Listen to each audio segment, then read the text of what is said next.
Good evening, everyone, and welcome to yet another episode of Leadership Satsang.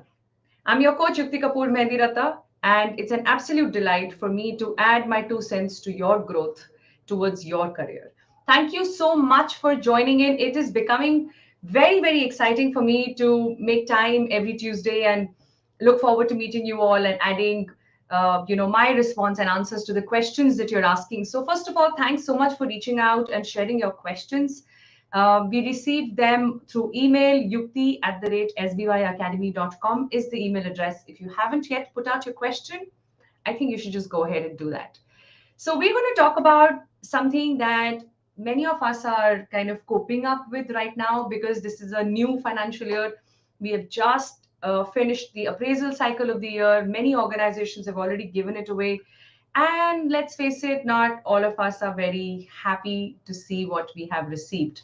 It's not as if we don't value ourselves, but we do seek some recognition, some appreciation from the world outside. In fact, I'll go as far as to say that recognition and appreciation is one of the highest motivators, the most popular motivators for many people, more than money, more than power, it and more than lifestyle or position or status. It's appreciation and recognition that drives people.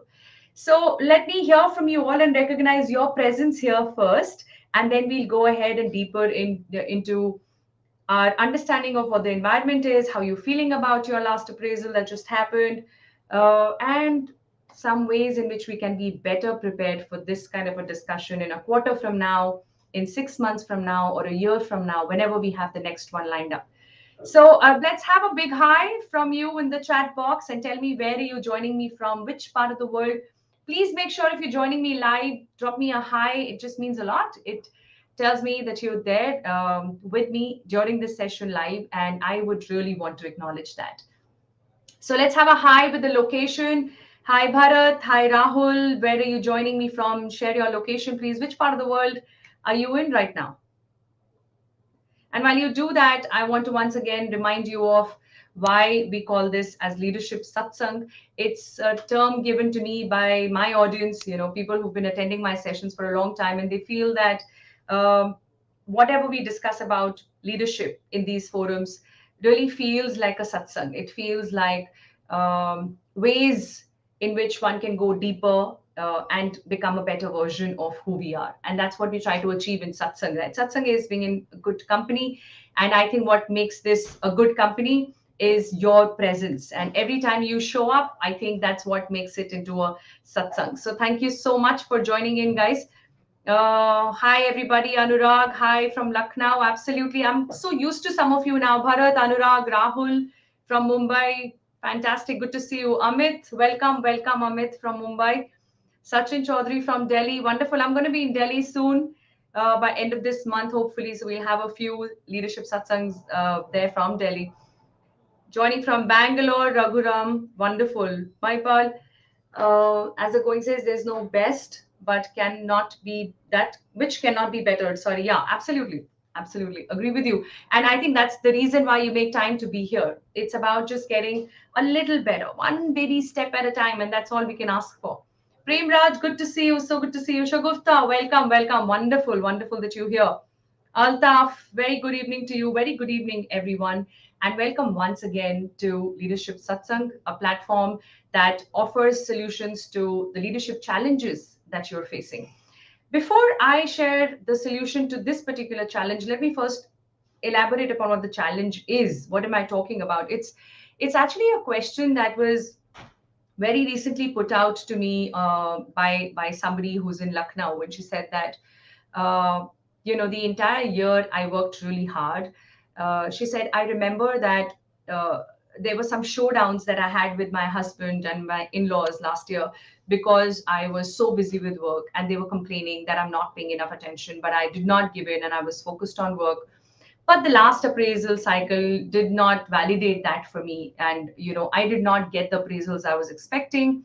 The increments were low, but I could have dealt with that. But I think the appraisal in terms of my rating is not up to my satisfaction. I'm feeling very low on my motivation, and I don't have the luxury to just quit and sit back at home. I need to bring food to the table. That's how our lifestyle is, and it's not as if jobs are lined up for me that I can just quit and I'll get another one tomorrow. So what do I do? How do I keep my motivation going? How do I ensure that I am better prepared for this kind of a discussion the next time it happens? And I felt that is something that probably many of us are feeling.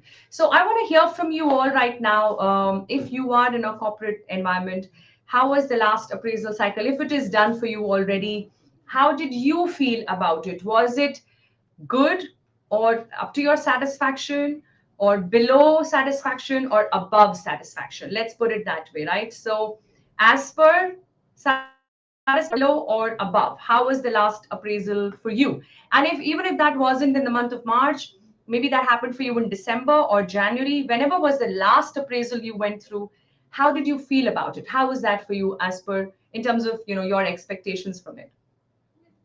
I want to become a communication coach, but my in-laws won't be supportive. Please suggest the way or the process to become. Shagufta, I absolutely get that. In fact, Shagufta, since you asked this question, I must mention that from this month on, I've decided to have an open house session every month, right? So what we do is every single Tuesday, I take up a question, and these questions are shortlisted basis how big a challenge it is and how many more people probably are dealing with something similar, and something a little more generic, or more number of people dealing with that challenge is what I would pick up for a leadership satsang session.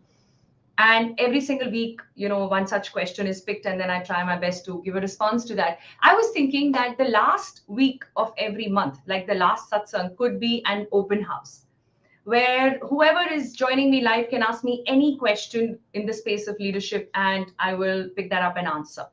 I think that'll be fun. Will that be fun? Just say fun in the chat box if you think that'll be fun. Do you think it'll be fun to just have an open house, no agenda? The only agenda is to catch up and have a little chit chat. You can ask me whatever you want to ask me in the space of leadership, and I'll try my best to share my response. Or we can have a two-way discussion as well, and you can put out your response to those questions and have like a one open house session every month. That's what I'm thinking. Let's start doing that from April. Fun, sounds like fun. Wonderful. So the last Tuesday of this month, let's make sure that we connect and keep it open, and let's see whatever you want to talk about is where we will go. Fun and exciting. Awesome. All right, great. So Shagupta, just to quickly answer your question on getting support from people who really, love us but are not supporting our decision. It's not something that we can answer like that. But I'll tell you something. With my own experience, when I was not very clear and convinced about what I want to do, but I was seeking support so that I could be more convinced, that didn't work. What worked was when I finally got more support from people, my close people, to do what I wanted to do, was when I was crystal clear about what I want to do. I was very, very clear about what it is, why I want to do it. My conviction was out there for anybody to see, and that helped them to be convinced, right? So the intention behind what people say is usually good, in the sense that they want the best for us, but sometimes they're not able to see what we see, and we need to take that responsibility to be able to show them what we see. When they see you convinced, that convinces them a little more than they are already. More on that maybe later, or in some other forum where you catch me, or the last open house satsang that we'll have this month. Shagufta, I hope this helped in some way. Great. So now let's get to the appraisal. Now let's understand this, guys.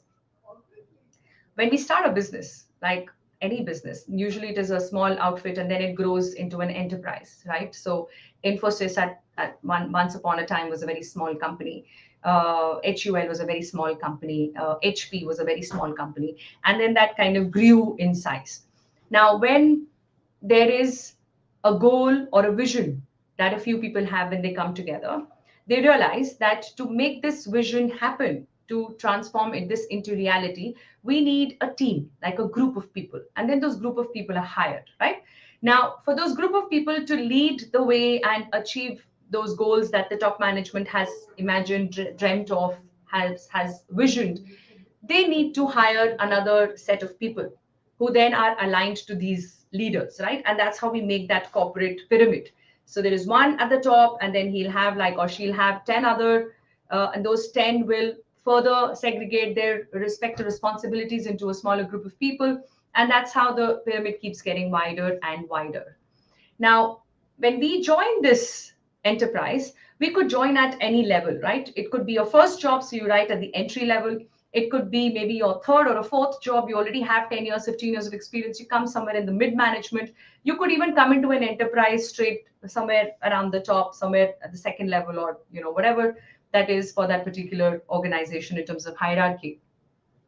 So what we forget when we dive in and straight get on with what we are supposed to do, what we forget is that the whole rationale of creating this entire system, this entire facade, is to make sure that collectively we achieve that one thing, that vision, which we are set to achieve as an organization. So when Amit is hired, when Shagufta is hired, when Premraj is hired, they are hired basis their skill set. And we add more to that skill set and give them trainings and help them develop their abilities so that together we can achieve that vision, that goal.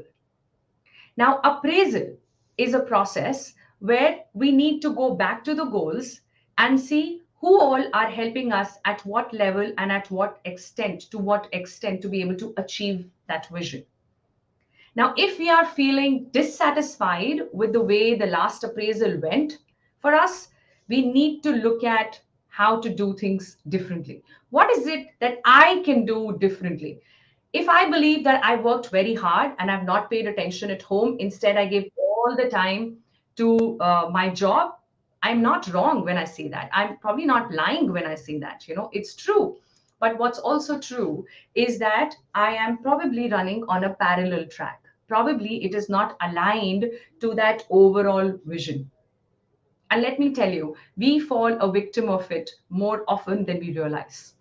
We are very busy, but that doesn't necessarily mean that we are productive for the organization. You could be busy doing whatever you're doing.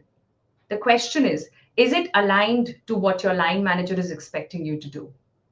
And whatever your line manager is doing, hopefully, is aligned to his or her line manager. And that's how it makes sense to be a part of this whole pyramid, this whole structure that we call as a corporate or an enterprise, right? Everything needs to add up to get to the next level, and then the next, and then the next one. And we have a very vital, important individual role to play in this entire game. If you are running parallel to what is expected of you, you're not going to meet anywhere, right? And that's why there is a mismatch in expectations. So, is your line manager responsible to give you what you deserve?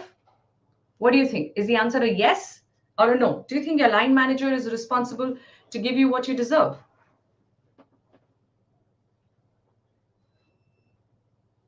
Is that a yes or is that a no?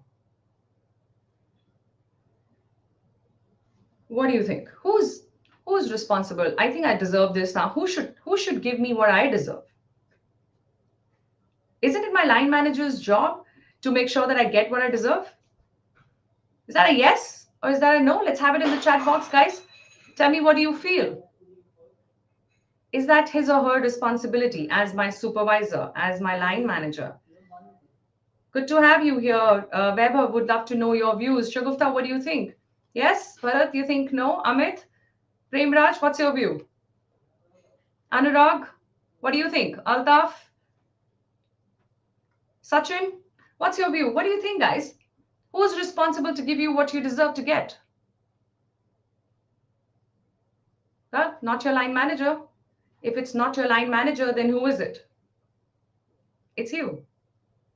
Now, what happens? What typically happens? And I've been on the other side and I've made the same mistake. And the mistake is to go into this discussion on appraisal absolutely unprepared. We jump in hoping that our good work was noticed, hoping that we will get fair justice. We will get what we deserve after putting in so much hard work the entire year round, right?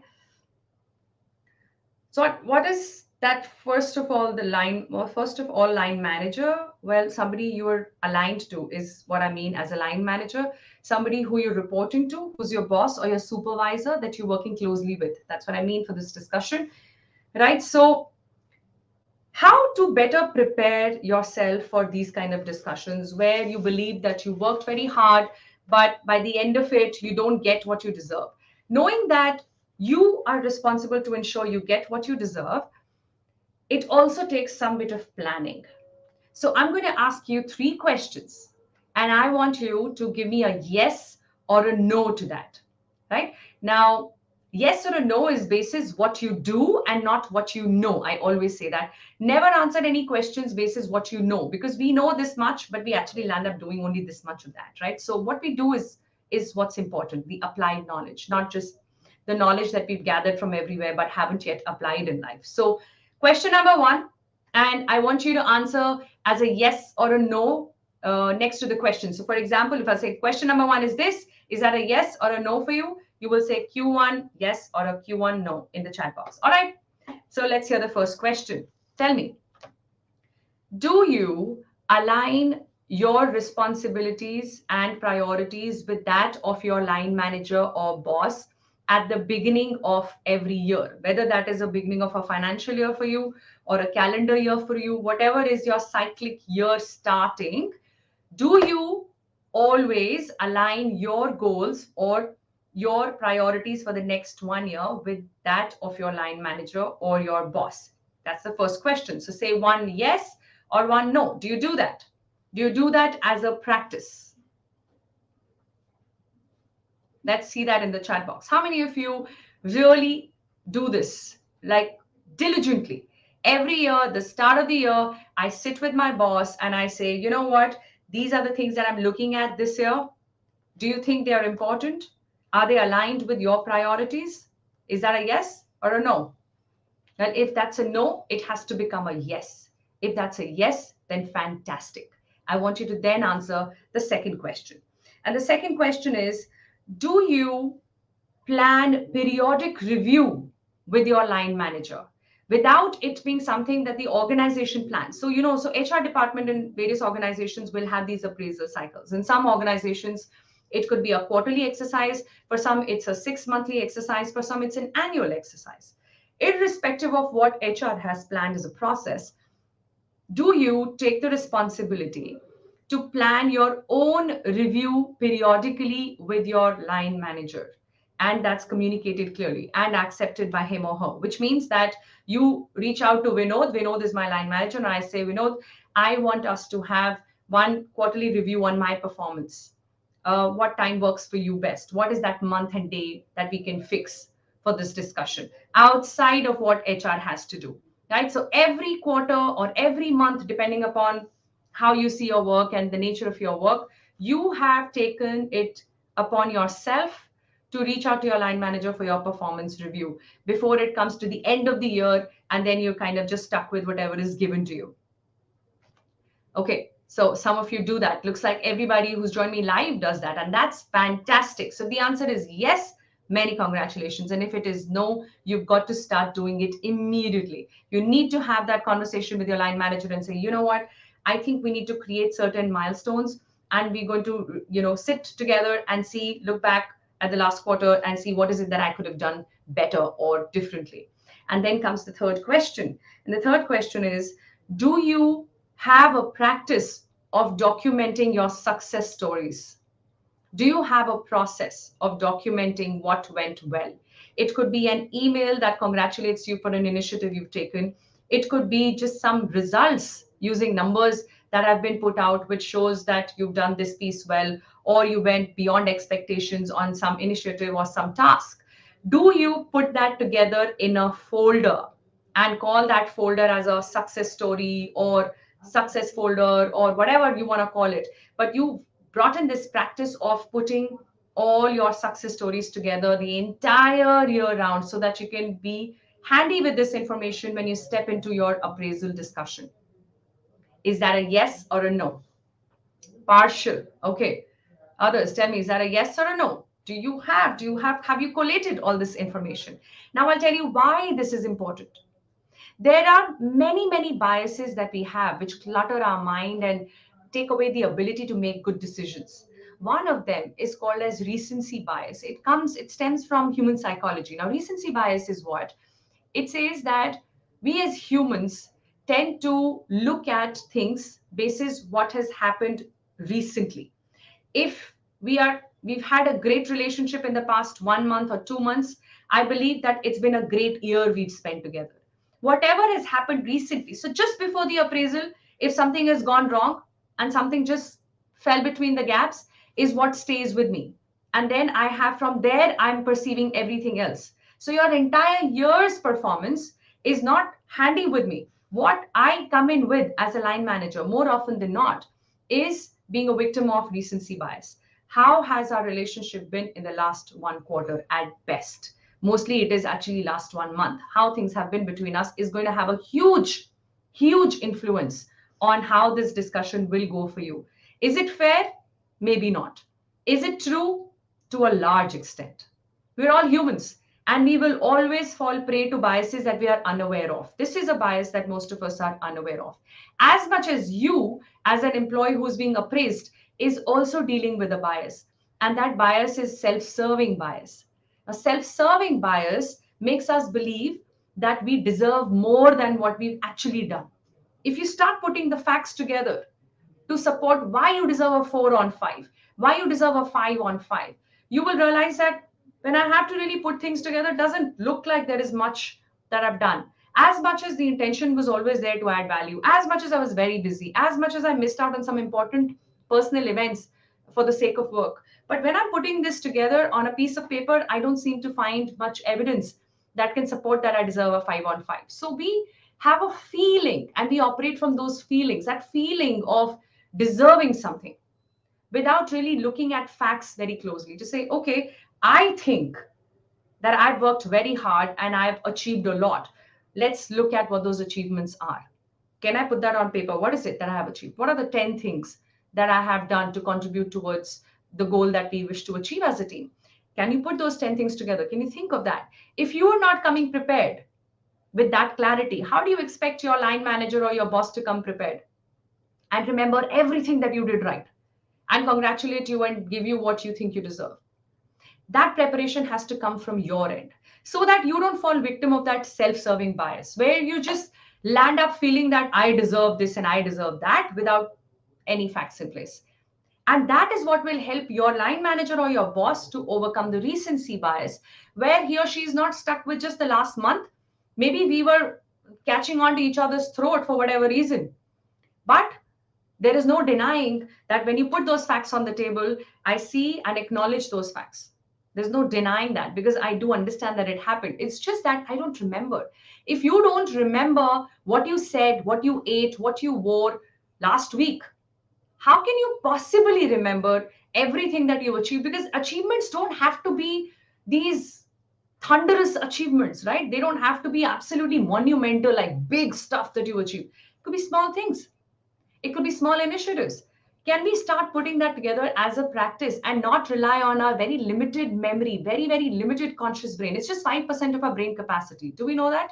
Our conscious brain is just 5% of our overall brain capacity. And we overload that with these expectations of remembering everything that's worth remembering. Doesn't happen.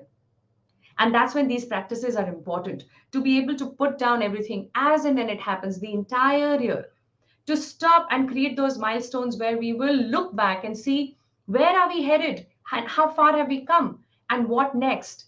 Am I aligned to what I'm expected to do? Because those expectations are not somebody's personal whims. It is stemming from what the overall management has envisioned and thought of. That needs to be the bigger picture. And then we add our pieces to this jigsaw to become a part of this bigger picture and make this picture happen. We cannot create our own parallel jigsaw because we think that that's a better one or because we think that I have a skill to do that. We need to first see, are we playing the role that I'm expected to play? Am I clear about that? Are we aligning our priorities together as a team? Are we on the same page? And that is not a once in a year activity. That's probably once a quarter activity, or I would say once a month activity. Then all the work that you're putting in makes sense because you're clear about what you wish to achieve. Right? So here are the 3 questions that I want you to say a big yes to. If any of it is a no, you know exactly what you need to look at this year so that when you have this appraisal discussion next year, You get what you deserve, not what you think you deserve or you feel you deserve, but you know you deserve because you've put some facts down and you're reasonable about your expectations. And you're making it easier for the line manager or the boss to look at the same and agree and arrive at consensus with you on what your appraisal should be and what should be your growth plan from there on. I'm just picking up some comments here saying, yes, I need to make it a practice. Swanlata, thank you for that. I would like to add something. Sure, Vinod.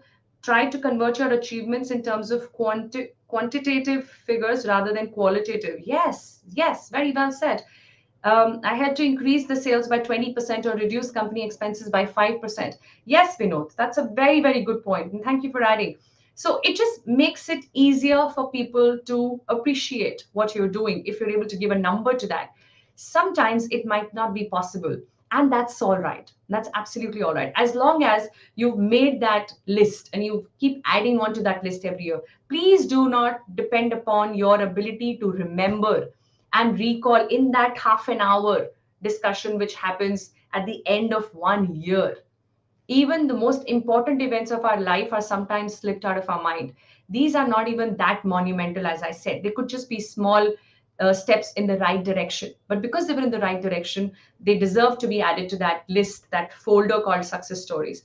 And let me tell you this, putting it out on the table in that appraisal discussion is not the same as bragging. It's not as if you're blowing your own trumpet. It's about putting it out to somebody who's appraising you and giving you what you deserve basis your 1 year of performance. And because you have ensured that what you are working towards and all your hard work is aligned to what is expected of you, it's unlikely that those achievements or initiatives will not be appreciated in that appraisal discussion, right? So you can't go ahead with your own list of success stories without having those checkpoints in between where you have, cross-checked with your line manager to say that, okay, is it looking sensible? Are our priorities aligned? That's a very, very important discussion to have. All right, great, Shagufta. I see that you have many other interesting questions, and I'm very tempted to pick each one of them. But let's hold that back and probably bring it up in the next sessions. My team is making a note of it, and we also now have an opportunity of open house. So bring out your questions there, and that will be the last Tuesday of this month, same time, same place. But before that, we're meeting again next month or next week, Tuesday at 8 o'clock, with another very, very interesting challenge in the space of leadership. And let us see what our response to that could be and what could be some of the things that you could learn from it. So I would love to know before we wrap up, what's on your mind? What are you taking away? Has something opened up for you in this discussion, guys? Did this satsang enlighten you in some manner, shared an insight, or opened up something for you, or was a very important reminder of something that probably you've been aware of, but you just haven't prioritized that or looked at it or brought it into practice? Would love to know in the comments here from our live audience and from those who will probably look at it later. Make sure that you add it to the comments and share with me, how do you manage to prepare yourself for these appraisal discussions? How happy are you with how these discussions go for you? And what is it that you think you could do differently to be better prepared? Let us be aware of our biases and also know that we need to take responsibility to overcome them and help other people to overcome their set of biases that come in our way and our growth.